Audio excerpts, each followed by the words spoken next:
Kalena dhammat sawanang etammang kalamutamang.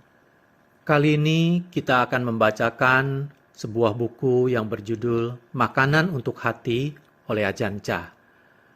Buku dalam bentuk PDF ini saya dapatkan dari web bukubuddhis.wordpress.com. Judul asli dari buku ini adalah Food for the Heart, Venerable Ajahn Chah.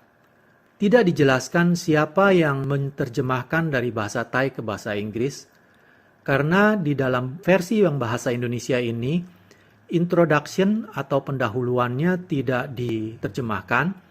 Meskipun diterjemahkan, di introduction pun penulis hanya menulis the translator di dalam bahasa Inggrisnya. Jadi memang tidak diketahui siapa penterjemahnya. Kemudian dari bahasa Inggris ke bahasa Indonesia pun tidak diketahui siapa yang menerjemahkannya. Karena kami menemukan ada beberapa terjemahan yang sama ini di web-web yang lain. Jadi kami tidak bisa menilai siapa yang menerjemahkan dari buku Food for the Heart menjadi makanan untuk hati dalam bahasa Indonesia ini. Meskipun demikian, kami akan tetap membacakan buku Makanan untuk Hati ini. Ada 10 bab di luar pendahuluan atau introduction yang tidak diterjemahkan itu. Mungkin dalam bab-bab tertentu kelihatannya seperti ada pengulangan-pengulangan. Kami pikir tidak masalah, karena Dhamma memang perlu diulang. Dari yang belum diketahui akan bisa diketahui. Jika sudah diketahui kemudian diulang, akan menambah pengertian kita. Kalau sudah mengerti, malah akan tambah mengerti. Jadi, kami akan tetap membacakannya. Buku ini tidak kami ketahui akan menjadi berapa video. Kemungkinan 5 video. Dalam video yang pertama ini, akan kami bacakan bab 1 perjuangan Dhamma dan bab 2 memahami Vinaya. Dalam hal memahami Vinaya, dijelaskan atau diceritakan oleh Ajahn Chah contoh-contoh yang beliau hadapi sendiri mengenai Vinaya ataupun peraturan kebikuan ini. Cukup menarik. Baiklah, kita mulai membacakan buku Makanan untuk Hati.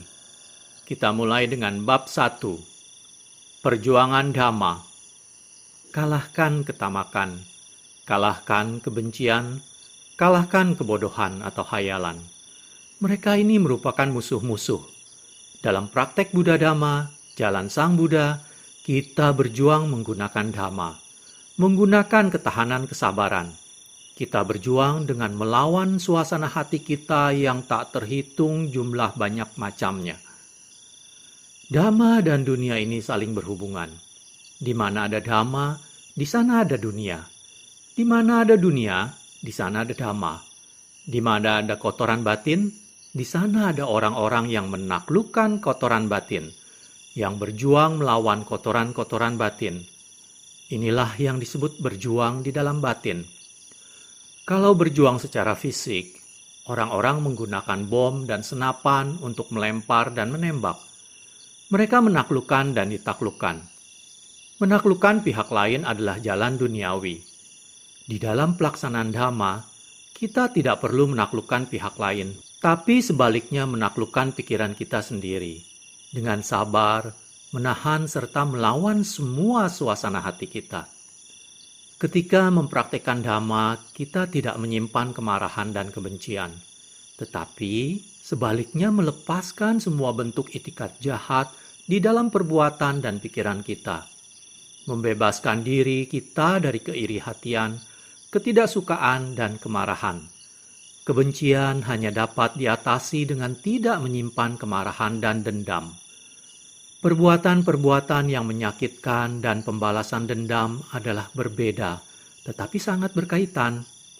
Sekali perbuatan telah dilakukan, tidaklah perlu dibalas dengan dendam dan permusuhan. Itulah yang disebut perbuatan atau kama. Pembalasan atau wera berarti melanjutkan perbuatan itu dengan pikiran, kamu melakukan hal ini terhadapku, maka aku akan membalasnya padamu. Jika begini tidak akan ada akhirnya. Ini menimbulkan pencarian kesempatan untuk selalu membalas dendam, sehingga kebencian tidak pernah dihapuskan. Selama kita bertindak, rantai tetap tidak akan putus. Tidak akan ada akhirnya. Kemanapun kita pergi, permusuhan tetap berlanjut. Guru yang maha sempurna, Sang Buddha, mengajar kepada dunia. Beliau mengasihi semua makhluk. Meskipun demikian, dunia tetap berjalan seperti itu. Yang bijaksana harus mempertimbangkan dan memilih hal-hal yang memiliki nilai yang benar. Sewaktu Sang Buddha sebagai pangeran, beliau telah terlatih dalam berbagai seni berperang. Tetapi beliau menyadari bahwa hal-hal tersebut tidak benar-benar berguna. Mereka terbatas hanya dunia dengan peperangan dan agresinya. Oleh karena itu, dalam melatih diri, seperti orang-orang yang telah meninggalkan kehidupan duniawi, kita harus belajar melepaskan semua bentuk kejahatan, melepaskan semua hal yang menyebabkan timbulnya permusuhan. Kita menaklukkan diri kita sendiri, kita tidak mencoba untuk menaklukkan pihak lain. Kita berperang, tetapi kita hanya memerangi kekotoran batin. Jika ada ketamakan, kita perangi dia. Jika ada kebencian, kita perangi dia. Jika ada kebodohan atau hayalan, kita berjuang untuk melepaskannya. Inilah yang disebut perjuangan dhamma. Peperangan batin ini sangatlah sulit. Pada kenyataannya, inilah yang tersulit di antara semuanya. Kita menjadi biku adalah untuk merenungkan hal ini. Untuk mempelajari seni menaklukkan ketamakan, kebencian, dan kebodohan atau hayalan. Inilah tanggung jawab utama kita. Ini adalah peperangan di dalam diri. Berperang dengan kekotoran-kotoran batin. Tetapi sangat sedikit orang yang berperang seperti itu. Kebanyakan orang berperang dengan hal-hal lain. Mereka jarang memerangi kotoran-kotoran batin. Mereka bahkan jarang melihatnya. Sang Buddha mengajarkan kita agar melepaskan semua bentuk kejahatan dan mengembangkan kebajikan. Inilah jalan yang benar. Mengajar dengan cara ini adalah bagaikan Sang Buddha mengambil kita dan meletakkan kita pada awal dari sang jalan. Setelah sampai pada sang jalan, terserah pada kita untuk menjalaninya atau tidak. Tugas Sang Buddha sudah berakhir di situ. Beliau menunjukkan sang jalan, mana yang benar dan mana yang salah. Itu sudahlah cukup. Selebihnya terserah pada kita. Sekarang, setelah menemui sang jalan, kita masih belum mengetahui apapun. Kita masih belum melihat apapun. Jadi kita harus belajar. Untuk belajar, kita harus bersiap-siap mengalami berbagai kesulitan. Sama seperti murid sekolah. Cukup susah untuk mendapatkan ilmu dan pengetahuan yang diperlukan untuk membangun karir mereka. Mereka harus bertahan. Jika mereka berpikir salah atau merasa enggan atau malas, mereka harus memaksa diri mereka sendiri agar bisa lulus dan mendapat pekerjaan. Begitu pula praktik bagi seorang biku. Jika kita memutuskan untuk praktek dan merenungkan, pastilah kita akan menemukan sang jalan. Ditthi mana merupakan hal yang membahayakan.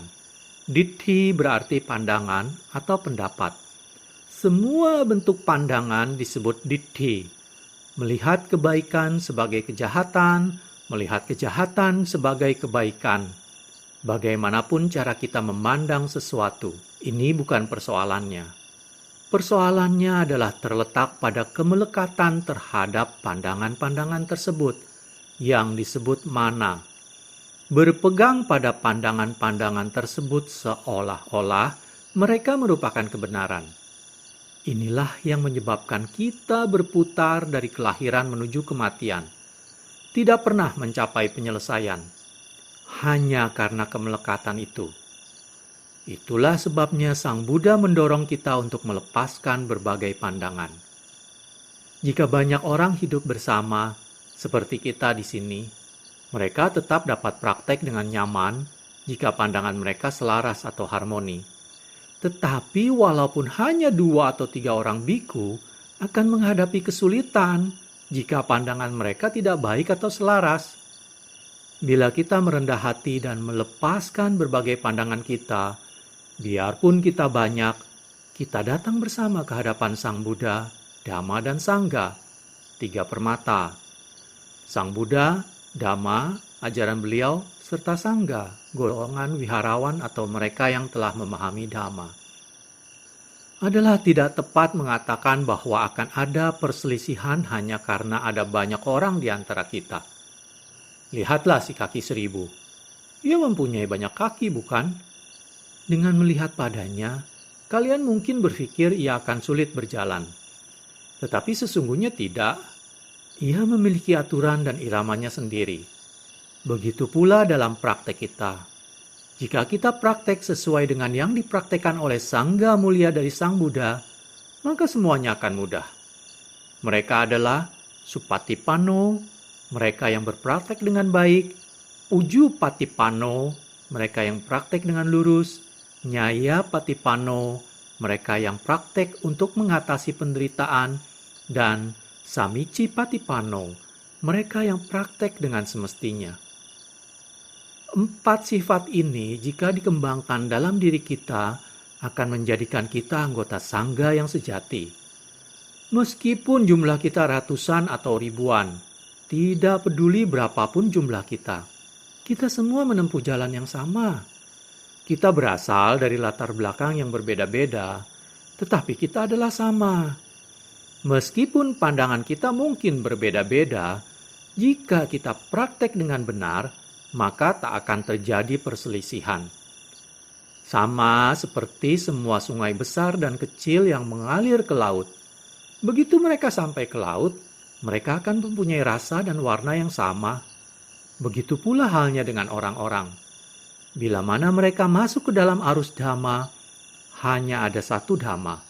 Walaupun mereka berasal dari tempat yang berbeda, mereka selaras dan menyatu. Tetapi pemikiran yang menyebabkan semua perselisihan dan pertentangan disebut ditthi mana. Oleh karena itulah Sang Buddha mengajarkan kita supaya melepaskan berbagai bentuk pandangan. Jangan biarkan mana melekat pada berbagai pandangan yang berbeda di luar relevansinya. Sang Buddha mengajarkan manfaat dari adanya sati, ingatan yang terus-menerus. Sati biasanya diterjemahkan penuh perhatian, tetapi ingatan merupakan terjemahan yang lebih tepat untuk kata-kata relukdai dalam bahasa Thai.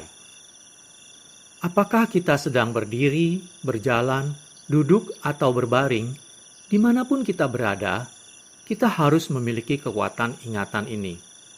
Jika kita mempunyai sati, kita bisa melihat diri kita sendiri. Kita melihat batin kita sendiri. Kita melihat tubuh yang ada di dalam tubuh, batin yang ada di dalam batin. Jika kita tidak mempunyai sati, kita tidak mengetahui apapun. Kita tidak menyadari apa yang sedang terjadi. Jadi sati sangatlah penting. Dengan adanya sati yang terus-menerus, kita akan mendengarkan Dhamma Sang Buddha pada setiap saat. Ini adalah karena mata melihat bentuk-bentuk adalah Dhamma. Telinga mendengar suara adalah Dhamma. Hidung mencium aroma adalah Dhamma. Lidah mencicipi rasa adalah Dhamma. Tubuh merasakan sentuhan adalah Dhamma. Ketika kesan muncul dalam batin, itu pun Dhamma. Oleh karena itu, orang yang memiliki sati yang terus-menerus selalu mendengar ajaran Sang Buddha. Dhamma selalu ada di sana. Mengapa? Karena adanya sati. Karena kita selalu sadar. Sati adalah ingatan. Sampajanya adalah kesadaran diri. Kesadaran inilah Buddha yang sesungguhnya, Sang Buddha. Jika ada sati sampajanya, maka pemahaman akan mengikutinya. Kita tahu apa yang sedang terjadi. Ketika mata melihat bentuk-bentuk, apakah ini pantas atau tidak pantas? Ketika telinga mendengar suara, apakah ini tepat atau tidak tepat? Apakah membahayakan? Apakah salah? Apakah benar? Begitulah seterusnya terhadap segala sesuatu. Jika kita mengerti, maka kita mendengar Dhamma setiap saat. Oleh karena itu, marilah kita memahami bahwa saat ini juga kita sedang belajar di tengah-tengah Dhamma. Apakah kita berjalan maju ataupun mundur, kita bertemu dengan Dhamma. Semuanya merupakan dhamma jika kita mempunyai sati. Bahkan ketika kita melihat hewan-hewan yang berlarian di hutan, kita dapat merenungkan, melihat bahwa semua hewan sama seperti kita. Mereka menjauh dari penderitaan dan mengejar kebahagiaan. Sama seperti yang dilakukan orang. Apapun yang tidak mereka sukai, mereka hindari. Mereka takut mati, sama juga seperti orang. Jika kita merenungkan hal ini, kita melihat bahwa semua makhluk di dunia, begitu pula manusia, memiliki kesamaan dalam berbagai naluri mereka. Berpikir seperti ini disebut bhavana. Bhavana berarti pertumbuhan atau perkembangan, tetapi biasanya digunakan untuk menunjuk citta bhavana, pertumbuhan batin, atau panya bhavana, pertumbuhan kebijaksanaan atau perenungan. Melihat sesuai dengan kebenaran bahwa semua makhluk adalah teman dalam kelahiran, usia tua, sakit, dan kematian. Hewan sama dengan manusia dan manusia sama dengan hewan. Jika kita benar-benar melihat segala sesuatu sebagaimana mereka adanya, batin kita akan melepaskan kemelekatan pada segala sesuatunya. Itulah sebabnya kita harus memiliki sati. Jika kita memiliki sati, kita akan melihat keadaan batin kita. Apapun yang kita pikirkan atau rasakan, kita pasti mengetahuinya. Penguasaan ini disebut Buddho, Sang Buddha. Ia yang mengetahui. Yang mengetahui secara menyeluruh, yang mengerti dengan jelas dan lengkap. Ketika batin mengetahui secara lengkap, kita mendapati praktek yang benar. Jadi cara langsung untuk melakukan praktek adalah memiliki kesadaran sati. Jika kalian tidak memiliki sati selama 5 menit, kalian gila selama 5 menit, lengah selama 5 menit. Kapan saja kalian kekurangan sati, kalian menjadi gila. Sati sangat diperlukan. Memiliki sati berarti mengetahui diri sendiri, mengetahui kondisi batin dan kehidupan sendiri. Ini adalah memiliki pengertian dan ketajaman untuk mendengarkan dhamma pada setiap saat. Setelah meninggalkan ceramah sang guru, kalian tetap mendengar dhamma, karena dhamma berada di mana-mana. Oleh karena itu, kalian semua pastikan untuk praktek setiap hari. Apakah sedang malas ataupun rajin, prakteklah yang sama. Praktek dhamma tidak dikerjakan dengan mengikuti selera atau suasana hati kalian. Jika kalian praktek mengikuti selera, maka itu bukanlah dhamma. Jangan bedakan antara siang dan malam, batin sedang tenang atau tidak, tapi prakteklah. Semuanya seperti seorang anak yang sedang belajar menulis. Pertama, tulisannya tidak bagus, besar, panjang, dan bengkok-bengkok. Ia menulis seperti layaknya anak-anak. Tak lama kemudian, dengan latihan yang terus-menerus, tulisannya menjadi lebih baik. Praktek dhamma juga seperti itu. Pada awalnya kalian canggung, kadang tenang, kadang tidak. Kalian tidak mengerti apa-apanya. Sebagian orang menjadi kecil hati.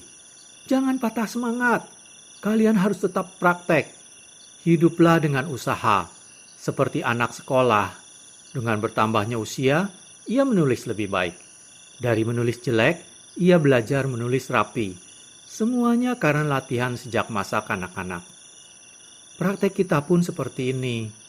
Usahakan untuk memiliki kesadaran setiap saat. Saat berdiri, berjalan, duduk, atau berbaring. Jika kita melakukan semua kewajiban kita dengan lancar dan baik, kita merasa damai. Jika ada kedamaian dalam pekerjaan kita akan mudah untuk mendapatkan kedamaian dalam meditasi, karena mereka berjalan beriringan. Karena itu, kerahkanlah usaha. Anda semua harus berjuang untuk mengikuti praktek. Inilah yang disebut dengan latihan. Bab 2. Memahami Vinaya. Praktek kita ini tidaklah mudah. Kita mungkin mengetahui banyak hal, tetapi masih banyak hal lagi yang tidak kita ketahui. Misalnya, ketika kita mendengar ajaran seperti ketahuilah jasmani, lalu ketahuilah jasmani dalam jasmani itu. Atau, ketahuilah batin, lalu ketahuilah batin dalam batin itu. Jika kita belum mempraktekkan hal-hal ini, ketika kita mendengar perkataan tersebut, kita bisa bingung. Begitu pula dengan winaya. Winaya adalah istilah umum yang diberikan untuk tata tertib kebikuan, aturan kehidupan wiharawan. Secara harfiah, winaya berarti mengantarkan keluar. Karena pelaksanaan terhadap aturan ini mengantarkan keluar dari perbuatan yang tidak baik dan diperluas menjadi keadaan-keadaan pikiran yang tidak baik. Sebagai tambahan, ia dapat dikatakan mengantarkan keluar dari kehidupan berumah tangga dan diperluas menjadi keterikatan terhadap dunia ini. Dahulu saya adalah seorang guru. Ini menunjukkan masa awal dari kebikuan Yang Mulia Ajahn Chah sebelum beliau praktek dengan tekun. Tetapi hanya sebagai guru kecil, bukan seorang guru besar. Mengapa saya katakan seorang guru kecil? Karena saya tidak praktek. Saya mengajar tentang winaya, tapi saya tidak melaksanakan hal itu. Ini saya sebut guru kecil, guru yang kurang bermutu. Saya katakan guru yang kurang bermutu, karena ketika sampai pada praktek, saya kurang. Sebagian besar praktek saya sangatlah jauh dari teori. Bagaikan saya belum mempelajari winaya sama sekali. Bagaimanapun, saya ingin menegaskan bahwa dengan pengucapan-pengucapan saja tidaklah mungkin untuk mengetahui winaya secara lengkap. Karena beberapa hal, apakah kita mengetahui atau tidak, tetaplah merupakan pelanggaran atau kesalahan. Ini memang rumit. Namun, ditekankan bahwa jika kita belum memahami aturan latihan atau ajaran tertentu, kita harus mempelajari peraturan tersebut dengan penuh semangat dan penuh hormat. Jika kita tidak tahu, kita harus berusaha untuk belajar. Jika kita tidak berusaha, dengan sendirinya itu merupakan suatu pelanggaran atau kesalahan. Misalnya, jika kalian ragu-ragu, seandainya di sana ada seorang wanita dan tanpa mengetahui apakah ia seorang wanita atau pria, kalian menyentuhnya. Ini merupakan pelanggaran sangga disesa kedua yang berkaitan dengan menyentuh wanita dengan penuh nafsu. Kalian tidak yakin, tetapi tetap menyentuh. Itu tetap salah. Dahulu saya heran mengapa itu salah. Tetapi ketika saya merenungkan prakteknya, saya menyadari bahwa seorang meditator harus memiliki sati. Ia harus sangat berhati-hati. Apakah ketika berbicara, menyentuh, atau memegang sesuatu? Pertama-tama ia harus mempertimbangkan dengan cermat. Dalam hal kasus ini, kesalahannya adalah pada tiadanya sati atau kurangnya perhatian pada saat itu. Ambil contoh lain. Misalnya saat itu pukul 11 siang, tetapi langit berawan sehingga kita tidak bisa melihat matahari, dan kita tidak mempunyai jam. Sekarang, seandainya kita memperkirakan saat itu telah lewat tengah hari, kita merasa yakin bahwa saat itu sudah lewat tengah hari. Tapi kita tetap akan makan. Kita mulai makan dan kemudian awan berlalu. Dan kita melihat dari posisi matahari saat itu baru lewat 11 siang. Ini tetap merupakan pelanggaran. Menunjuk pelanggaran Pacittiya nomor 36, yaitu memakan makanan di luar waktu yang diizinkan, fajar sampai tengah hari. Dahulu saya heran, belum lewat tengah hari, mengapa merupakan pelanggaran? Di sini suatu kesalahan terjadi karena adanya kelalaian, kecerobohan. Kita tidak cermat mempertimbangkannya. Ada kekurangan pengendalian diri. Jika ada keraguan dan kita bertindak atas keraguan itu, maka terjadilah pelanggaran dukkata karena bertindak atas dasar keraguan. Dukkata adalah pelanggaran-pelanggaran karena perbuatan salah. Sekelompok pelanggaran yang paling ringan dalam winaya yang banyak jumlahnya. Parajika, pelanggaran-pelanggaran karena dikalahkan, sejumlah 4. merupakan yang terberat, termasuk dikeluarkan dari biku sangga. Kita mengira telah lewat tengah hari, yang pada kenyataannya belum. Tindakan makan itu sendiri tidak salah, tetapi ada pelanggaran di sini karena kita ceroboh dan lalai. Jika sudah lewat tengah hari, tetapi kita mengira belum, maka terjadi pelanggaran pacitya yang lebih berat. Jika kita bertindak dengan keraguan, apakah perbuatan itu salah atau tidak, kita tetap melakukan pelanggaran. Jika perbuatan itu sendiri tidak salah, maka pelanggarannya lebih sedikit. Tapi jika salah, maka pelanggaran yang lebih berat sudah kita lakukan. Oleh karena itu, winaya bisa menjadi cukup membingungkan. Pada suatu ketika, saya mengunjungi Achanman. Yang Mulia Achanman Buridato merupakan guru meditasi yang sangat terkenal dan dihormati dari tradisi hutan di Thailand. Beliau mempunyai banyak murid yang sudah menjadi guru, di antaranya Ajahn Chah. Yang Mulia Achanman wafat pada tahun 1949. Saat itu saya baru mulai berlatih atau praktek. Saya sudah membaca Pubbasika dan cukup bisa memahaminya.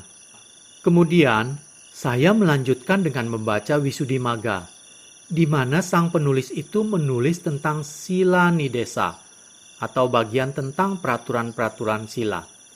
Samadhi desa, atau bagian tentang pelatihan batin atau samadhi, dan panya nidesa, bagian tentang kebijaksanaan atau panya. Pubbasika Wannana atau latihan dasar, penjelasan tentang Dhamma Winaya dalam bahasa Thai yang berdasarkan pada penjelasan-penjelasan dari bahasa Pali. Visuddhimagga, jalan kesucian, penjelasan yang mendalam tentang Dhamma Winaya oleh Acarya Buddhaghosa. Saya merasa kepala saya mau pecah setelah membaca buku itu. Saya merasa bahwa semua itu berada di luar kemampuan manusia untuk mempraktekannya. Tapi, kemudian saya merenungkan bahwa Sang Buddha tidak akan mengajarkan sesuatu yang tidak bisa dipraktekkan. Beliau tidak akan mengajarkan dan membabarkannya. Karena semua itu tidak akan bermanfaat, baik bagi beliau sendiri maupun pihak lain. Sila nidesa benar-benar sangat teliti. Samadhi nidesa lebih dari itu. Dan panya nidesa bahkan jauh lebih dari itu. Saya duduk dan berpikir, tampaknya saya tak bisa melanjutkan. Tak ada jalan untuk maju. Sepertinya saya sudah sampai pada jalan buntu. Saat itu, saya tengah berjuang dengan praktek saya. Dan saya macet. Begitulah, sampai saya mempunyai kesempatan untuk menemui Yang Mulia Achanman dan bertanya, Yang Mulia Achan, apa yang harus saya lakukan? Saya baru saja mulai praktek, tetapi saya tetap belum mengetahui cara yang benar. Saya mempunyai begitu banyak keraguan, dan saya tak dapat menemukan landasan sama sekali dalam praktek saya. Beliau bertanya, apakah persoalannya? Pada saat berlatih, saya mengambil Visuddhimagga dan membacanya. Tetapi tampaknya itu mustahil untuk dipraktekkan. Isi dari sila nidesa, samadhi nidesa, dan panya nidesa tampaknya sangat tidak praktis. Saya pikir tidak seorang pun di dunia ini yang bisa melaksanakannya. Bagian-bagian tersebut begitu mendetil dan cermat. Tak mungkin untuk mengingat setiap urutannya. Itu berada di luar kemampuan saya. Beliau lalu berkata kepada saya, Yang Mulia, memang banyak. Itu benar. Tetapi sesungguhnya itu hanyalah sedikit. Jika kita harus mencatat setiap aturan dalam sila nidesa, itu memang sulit. Benar. Tetapi sesungguhnya, apa yang kita sebut sila nidesa adalah berkembang dari batin manusia. Jika kita melatih batin ini untuk memiliki rasa malu dan takut untuk berbuat salah, maka kemudian kita akan terkendali. Kita akan berhati-hati. Ini akan mengkondisikan kita untuk merasa puas dengan yang sedikit, dengan sedikit keinginan, karena kita tidak mungkin untuk mencari yang banyak. Bila ini terjadi, maka sati kita menjadi lebih kuat. Kita bisa memiliki sati setiap saat. Dimanapun kita berada, kita akan berusaha untuk memiliki sati yang cermat. Kewaspadaan akan berkembang. Apapun yang kamu rasa ragu, jangan katakan tentang itu. Jangan bertindak atas keraguan. Jika ada sesuatu yang tidak kamu pahami, tanyakanlah kepada guru. Berusaha untuk mempraktekkan setiap aturan tentu akan sangat memberatkan. Tetapi kita harus menguji apakah kita siap untuk mengakui kesalahan-kesalahan kita atau tidak. Ajaran ini sangat penting. Tidaklah begitu banyak yang harus kita ketahui dari setiap aturan jika kita mengetahui bagaimana melatih batin kita. Semua bahan yang sudah kamu baca muncul dari dalam batin. Jika kamu tetap belum melatih batin untuk memiliki kepekaan dan kejelasan, maka akan selalu ragu-ragu. Kamu harus berusaha mengingat ajaran-ajaran Sang Buddha. Milikilah batin yang tenang. Apapun yang muncul yang kamu ragukan, tinggalkanlah itu. Jika kamu benar-benar tidak tahu, janganlah katakan atau lakukan itu. Misalnya, jika kamu bingung, ini salah atau tidak, berarti kamu tidak yakin. Maka jangan katakan, jangan bertindak atas dasar itu. Jangan tinggalkan pengendalian dirimu. Ketika saya duduk dan mendengarkan, saya merenungkan bahwa ajaran ini sesuai dengan 8 cara untuk menilai kebenaran ajaran Sang Buddha. Ajaran apapun yang membahas tentang pengikisan kekotoran batin, yang mengantarkan keluar dari penderitaan, yang membahas tentang pelepasan dari kesenangan-kesenangan indrawi, tentang kepuasan terhadap yang sedikit, tentang kerendahan hati dan tidak mementingkan kedudukan dan status, tentang pengasingan diri dan penyepian, tentang usaha yang gigih, tentang mudah dirawat. 8 kualitas ini merupakan ciri dari Dhamma Winaya, ajaran Sang Buddha yang sejati. Apapun yang bertolak belakang dengan semua itu bukanlah ajaran Sang Buddha. Jika kita benar-benar tulus, kita akan mempunyai rasa malu dan takut terhadap perbuatan salah. Kita akan tahu jika terdapat keraguan di dalam batin kita. Kita tak akan bertindak atau berbicara atas dasar itu. Sila nidesa hanyalah kata-kata. Misalnya, hiri otapa di dalam buku adalah satu hal, tetapi di dalam batin kita adalah hal lain. Hiri, rasa malu, otapa, takut akan perbuatan salah. Hiri dan otapa merupakan keadaan batin yang positif yang menjadi dasar bagi suara hati yang murni serta keutuhan aturan atau sila. Mereka muncul berdasarkan pada rasa hormat untuk diri sendiri dan pihak lain. Saya memperoleh banyak hal dari mempelajari Winaya kepada Yang Mulia Ajahn Mun. Ketika saya duduk dan mendengarkan, pemahaman muncul.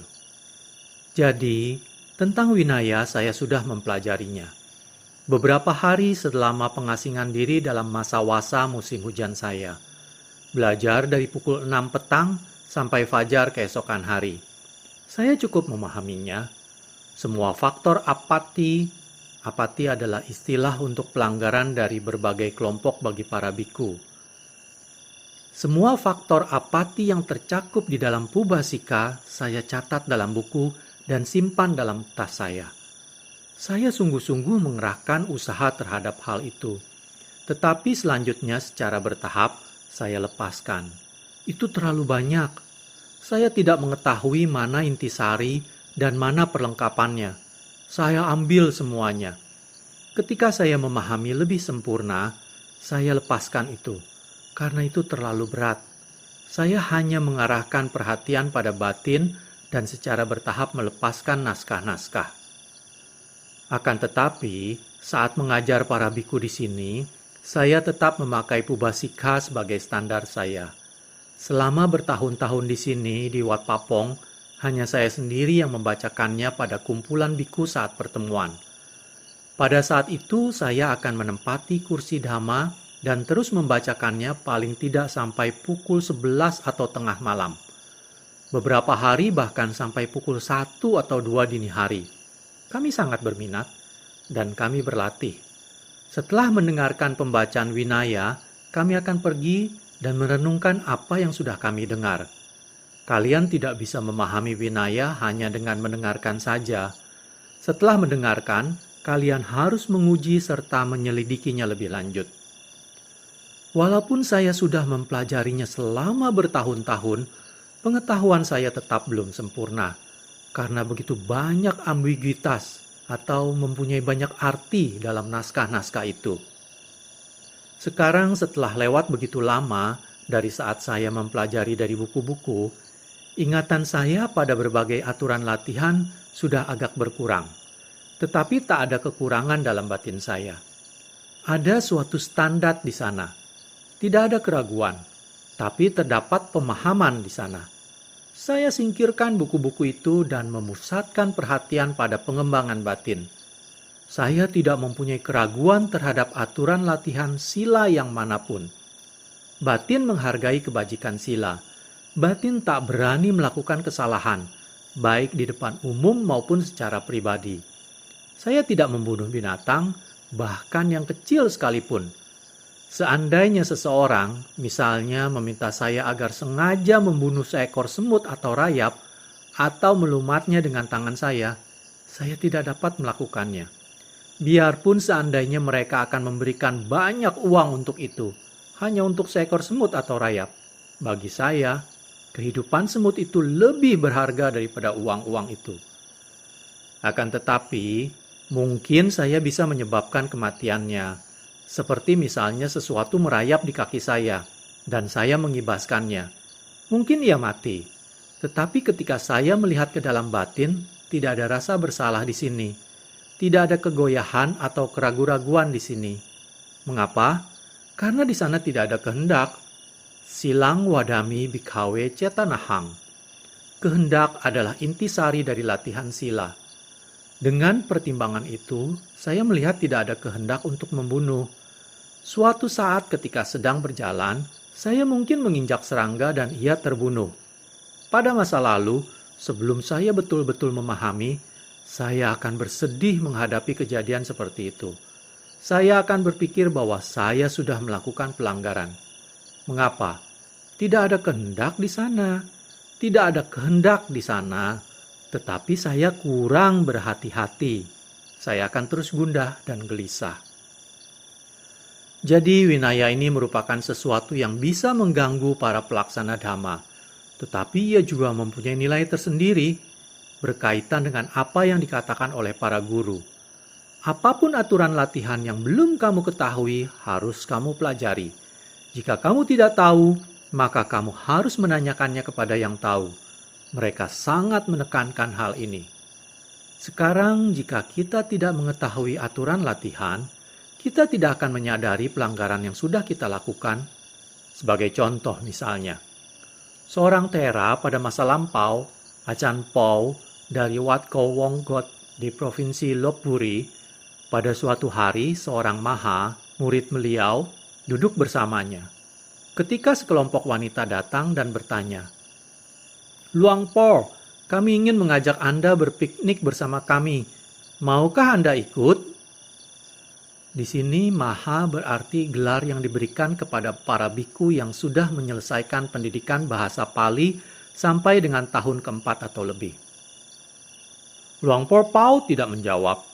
Si maha yang duduk di dekat beliau menduga bahwa Yang Mulia Ajahn Paul tidak mendengar, sehingga ia berkata, Luang Por, apakah Anda dengar?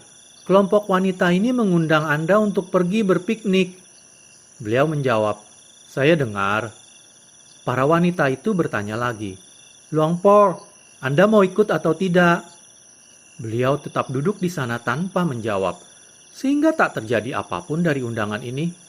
Ketika mereka pergi, Maha berkata, "Luang Por, mengapa Anda tidak menjawab wanita-wanita itu?" Beliau berkata, "Oh Maha, tidakkah kamu mengetahui aturan ini? Mereka yang tadi datang kemari adalah kaum wanita. Jika kaum wanita mengajakmu pergi, janganlah kamu setujui. Jika mereka berunding sendiri di antara mereka, itu baik. Jika saya mau pergi, saya bisa, karena saya tidak mengambil bagian dalam perundingan itu." Si Maha duduk dan berpikir, "Oh, saya telah bertindak bodoh." Winaya menyebutkan bahwa membuat perundingan dan pergi bersama dengan kaum wanita, walaupun tidak hanya berdua, merupakan pelanggaran pacitya. Kita ambil kasus lain lagi. Umat awam akan mempersembahkan uang di atas baki kepada Yang Mulia Acan Pau. Beliau akan mengulurkan kain penerima dan memegangnya di satu ujung. Tetapi ketika mereka memindahkan dari baki ke kain, beliau akan menarik tangannya dari kain itu. Selanjutnya, beliau akan meninggalkan uang itu di tempatnya. Beliau tahu ia di situ, tetapi beliau tidak peduli, hanya bangun dan pergi. Karena di dalam Winaya dikatakan bahwa jika seseorang tidak menerima uang, tidaklah perlu melarang umat awam untuk mempersembahkannya. Jika ia memiliki keinginan terhadapnya, ia harus memberitahu mereka. Jika kamu memiliki keinginan terhadapnya, kamu harus melarang mereka mempersembahkan sesuatu yang tidak diizinkan. Akan tetapi, seandainya kamu sama sekali tidak mempunyai keinginan terhadap uang itu, hal itu tidak perlu dikatakan. Cukup kamu meninggalkannya di sana dan pergi. Pengertian sehelai kain penerima merupakan kain yang dipakai oleh para biku Thai untuk menerima sesuatu dari kaum wanita. Dari siapa mereka tidak menerima sesuatu secara langsung. Yang Mulia Acan Pau menarik tangan beliau dari kain penerima, menunjukkan bahwa beliau sesungguhnya tidak menerima uang itu. Walaupun Acan Pau dan para murid beliau hidup bersama selama bertahun-tahun, beberapa murid beliau tetap tidak memahami praktek Acan Pau. Ini sungguh keadaan yang menyedihkan. Untuk saya sendiri, saya menyelidiki dan memperhatikan berbagai pokok praktek yang lebih halus dari Yang Mulia Acan Pau. Winaya bahkan bisa menyebabkan beberapa orang lepas jubah. Ketika mereka mempelajarinya, semua keraguan-raguan muncul. Ia segera melihat masa lalunya. Penahbisan saya, apakah sudah tepat? Ada aturan yang tepat dan rinci berkenaan dengan prosedur penahbisan yang jika tidak diikuti bisa menyebabkan penahbisan itu cacat. Apakah guru penahbis saya bersih? Tak seorang pun biku yang menghadiri penahbisanku mengetahui seluk-beluk Winaya. Apakah mereka duduk pada jarak yang benar? Apakah pembacaan paritanya sudah betul? Keraguan ini terus bergulir. Tempat di mana saya ditahbiskan, apakah sudah tepat? Tempat itu begitu kecil. Mereka meragukan segala sesuatu dan akhirnya jatuh ke dalam neraka. Jika sampai kalian mengetahui bagaimana cara memahami batin kalian hingga dasar, itu benar-benar sulit. Kalian harus sangat tenang. Kalian tidak boleh hanya menyela. Tetapi menjadi sangat tenang sehingga kalian sama sekali tidak peduli juga salah. Saya begitu bingung sehingga hampir lepas jubah karena saya melihat banyak kesalahan dalam praktek saya serta beberapa dari guru saya. Saya gelisah dan tak bisa tidur karena berbagai keraguan. Semakin banyak saya ragu, semakin banyak saya bermeditasi. Semakin banyak saya praktek. Dimanapun keraguan muncul, tepat di sana pula saya praktek. Kebijaksanaan timbul. Keadaan mulai berubah. Sungguh sulit untuk menjabarkan perubahan yang terjadi ini. Batin berubah sampai tidak terdapat keraguan lagi. Saya tidak tahu bagaimana ia berubah. Seandainya saya harus mengatakannya kepada seseorang, mereka mungkin tidak bisa memahaminya.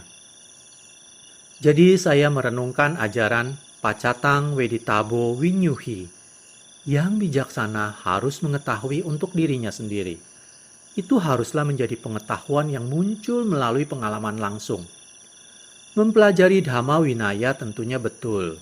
Tetapi jika hanya belajar, itu masih ada yang kurang. Jika kalian langsung praktek, kalian mulai meragukan segala sesuatu. Sebelum saya mulai praktek, saya tidak tertarik pada pelanggaran kecil.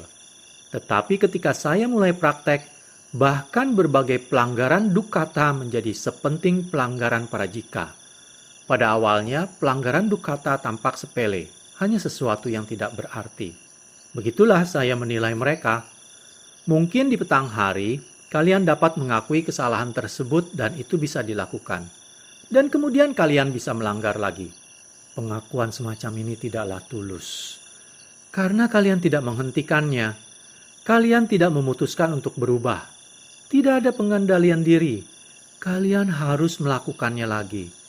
Tidak ada pemahaman terhadap kebenaran, tidak ada pelepasan. Sebenarnya, menurut kebenaran sejati, tidaklah perlu menjalankan kebiasaan rutin berupa pengakuan kesalahan atau pelanggaran. Jika kita melihat batin kita bersih dan tidak ada tanda keraguan, maka pelanggaran itu gugur tepat di situ. Bahwa kita belum bersih adalah karena kita masih ragu, kita masih goyah, kita belum sepenuhnya bersih sehingga kita tidak dapat melepaskannya. Kita tidak melihat diri kita sendiri. Itulah permasalahannya. Winaya kita bagaikan pagar untuk menjaga kita dari melakukan kesalahan. Jadi itu merupakan sesuatu yang kita perlukan agar kita menjadi teliti dan hati-hati. Jika kalian tidak melihat nilai sejati dari winaya bagi diri sendiri, maka itu akan sangat sulit. Bertahun-tahun sebelum saya datang ke Wat Papong, saya memutuskan untuk tidak terikat pada uang. Saya sudah memikirkannya selama dalam pengasingan diri selama masa wasa. Akhirnya saya ambil dompet saya dan menemui seorang maha yang saat itu berdiam bersama saya. Meletakkan dompet itu di hadapannya. Maha, ambillah uang ini. Mulai saat ini dan seterusnya, selama saya masih menjadi seorang biku, saya tak akan menerima atau menyimpan uang. Anda dapat menjadi saksi saya. Simpanlah yang mulia, mungkin Anda memerlukannya untuk keperluan belajar. Si Maha tidak tertarik untuk mengambil uang itu. Ia merasa dipersulit. Mengapa Anda ingin membuang semua uang ini? Anda tidak perlu mencemaskan saya. Saya sudah mengambil keputusan. Saya putuskan tadi malam. Sejak saat ia menerima uang itu, tampaknya terdapat jurang di antara kami. Kami tak dapat saling memahami lagi. Ia tetap menjadi saksi saya sampai hari ini. Sejak hari itu, saya tidak menggunakan uang atau terlibat dalam jual beli. Saya telah mengendalikan diri terhadap uang dalam berbagai segi. Saya selalu waspada terhadap perbuatan salah, walaupun saya tidak melakukan kesalahan apapun. Saya mempertahankan latihan meditasi di dalam batin. Saya sudah tidak memerlukan kekayaan. Saya memandangnya sebagai racun. Apakah kalian memberikan racun pada manusia, anjing, atau yang lainnya, tanpa kecuali itu menyebabkan kematian atau penderitaan? Jika kita melihat dengan jelas seperti ini, kita akan selalu menjaga diri untuk tidak mengambil racun itu. Jika kita jelas melihat bahayanya, tidaklah sulit untuk melepaskannya. Mengenai masakan dan makanan yang dibawa sebagai persembahan atau dana. Jika saya meragukannya, saya tak akan menerimanya. Tidak peduli betapa lezat atau nikmatnya masakan itu, saya tak akan memakannya. Ambil contoh sederhana. Seperti asinan ikan mentah. Seandainya kalian hidup di hutan dan kalian pergi berpindah patah dan hanya mendapatkan nasi dan sedikit asinan ikan yang dibungkus daun. Ketika kalian kembali ke kuti, membuka bungkusan itu dan kalian dapati bahwa itu adalah asinan ikan mentah, maka buanglah itu. Winaya melarang para biku untuk makan daging atau ikan mentah. Memakan nasi putih lebih baik daripada melanggar aturan.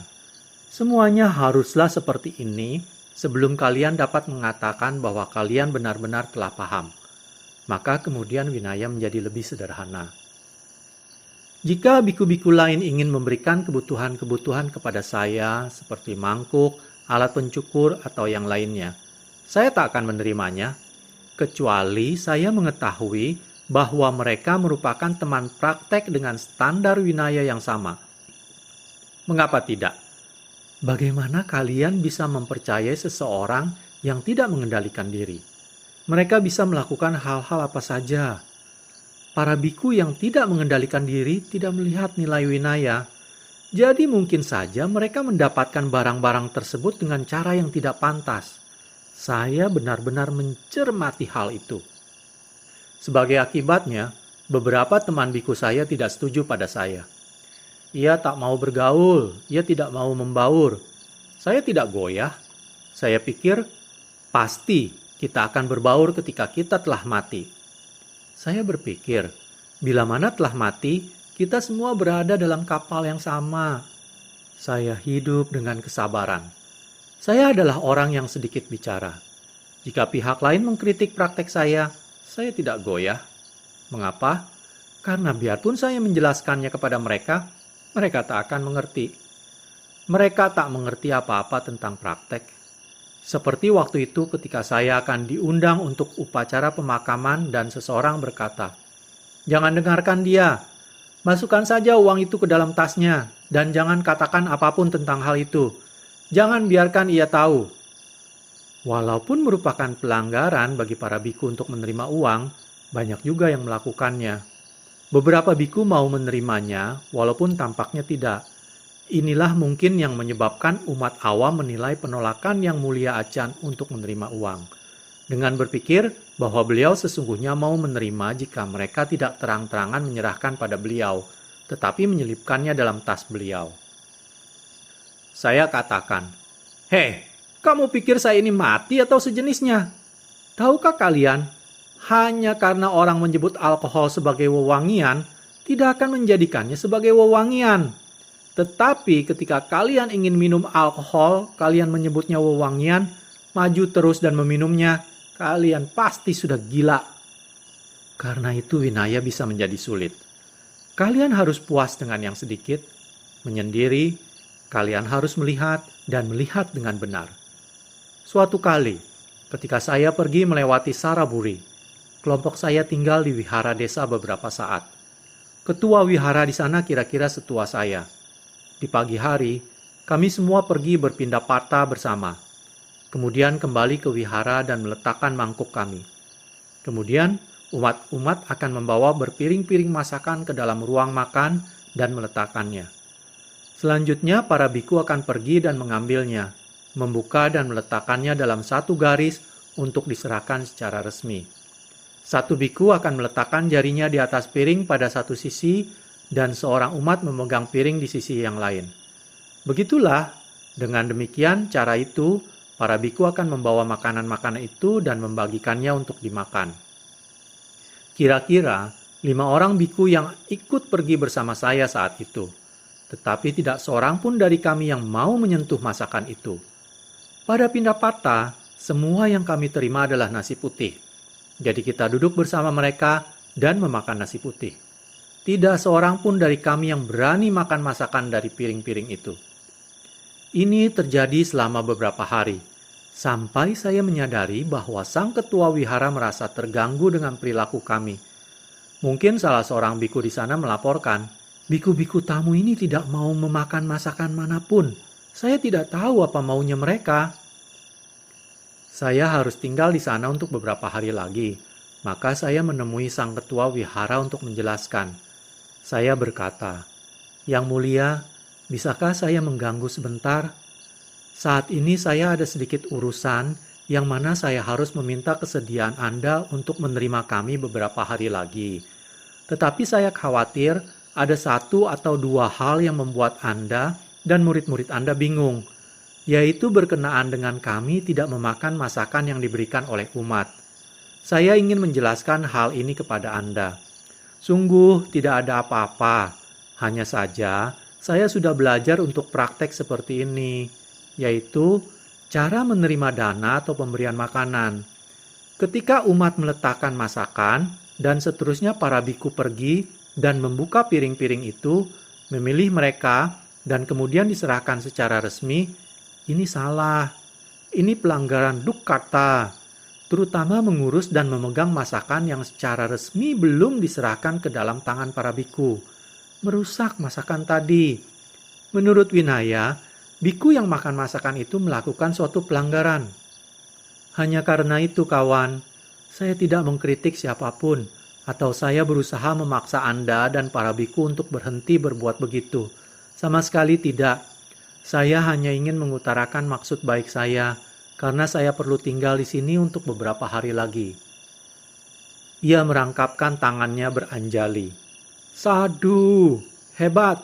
Saya belum pernah menjumpai seorang biku yang memegang peraturan-peraturan kecil di Saraburi. Sulit menemukan yang seperti ini di masa ini. Jika ada yang seperti itu, mereka pasti hidup di luar Saraburi. saya menghargai Anda. Saya sama sekali tidak berkeberatan. Itu sangat baik.